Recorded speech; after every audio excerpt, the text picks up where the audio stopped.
Ever crave a fantasy story that actually feels like life? Not save the world, just live in it? That's why Frieren, Beyond Journey's End, is hitting so hard. It turns the quiet moments into the main story, and somehow it ends up feeling more profound than most epic quests. Because Frieren starts where most fantasy ends, after the big victory.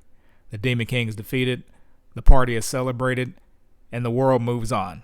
But for Frieren, time moves differently. Years pass like pages turning, while the people around her don't get that same luxury. And that's the shift. This isn't a story asking, can the heroes win? It's asking something way more personal. What happens after the adventure, when you finally have to live with what it meant? Now, I'm not saying epic fantasy is dead. We still love the big battles and the hype moments, but Frieren proved something. The most epic thing isn't always the fight. Sometimes, it's what time does to the people who survive it. And that's where the real magic of this show kicks in. Let's start with the emotional engine, because this is the reason Frieren works. Frieren's perspective turns time into a character. For most people, a decade can be a lifetime. For her, it can feel like a season. So the show keeps doing something quietly devastating. It shows you how the small moments become huge in hindsight. A conversation you barely noticed, a habit someone had, a promise that seemed casual at the time. And then, time moves. And suddenly those small moments are the only things left. That's why the series feels nostalgic even when you're watching it in the present. It captures that real life experience where you don't realize you're in the good old days until they're already gone. And here's what makes it land. The story doesn't just use grief as shock. It uses grief as meaning, as a teacher, as a reason to pay attention. Because in Frieren, the lesson isn't life is short, it's more specific. Love is often recognized too late, unless you choose to notice it now. That's why people connect to this show personally. You don't have to be an elf or a mage to understand the feeling of time slipping past, of relationships changing, of wishing you'd ask one more question when you had the chance. And once you feel that, the show's slow pacing stops being slow and becomes intentional. Let's talk about the vibe called slice of life fantasy, which is a phrase that's been used to describe this series. Here's the simplest definition. This kind of story treats everyday moments, travel, meals, conversations, little discoveries, as the main course, not filler between fights. And Frieren redefines magic through that lens.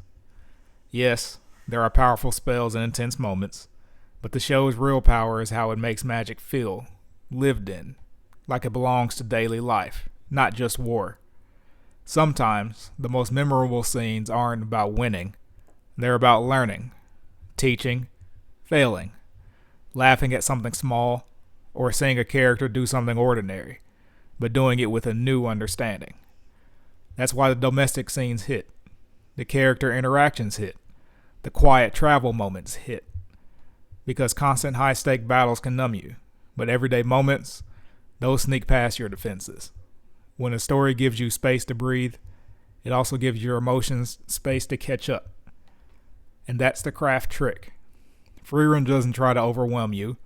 It lets meaning accumulate, slowly, until it suddenly feels heavy. Which brings us to the bigger question. Why does this hit so hard right now? I think a lot of people are burnt out on constant escalation. Not just in anime, everywhere. We live in a world where everything competes for your attention.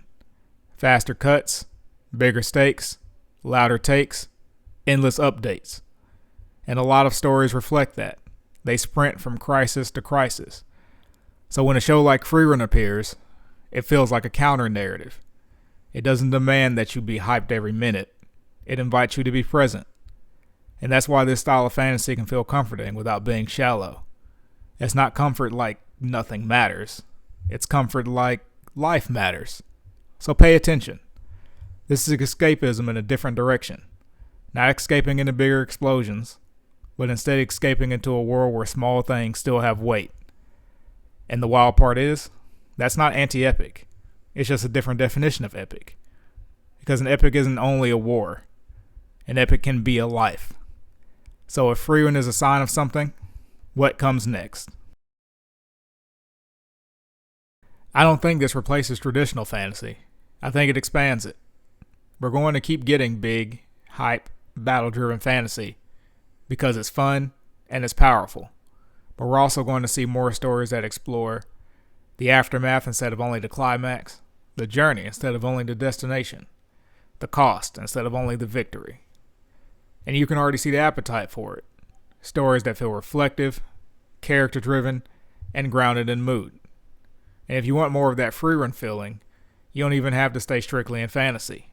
You can look for neighbor shows that share the same tempo and emotional texture.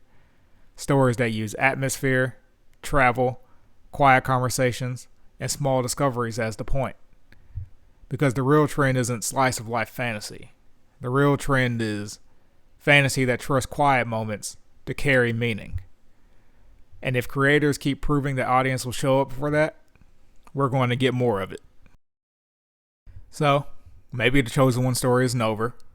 Maybe it's evolving. Maybe we're realizing that saving the world is cool.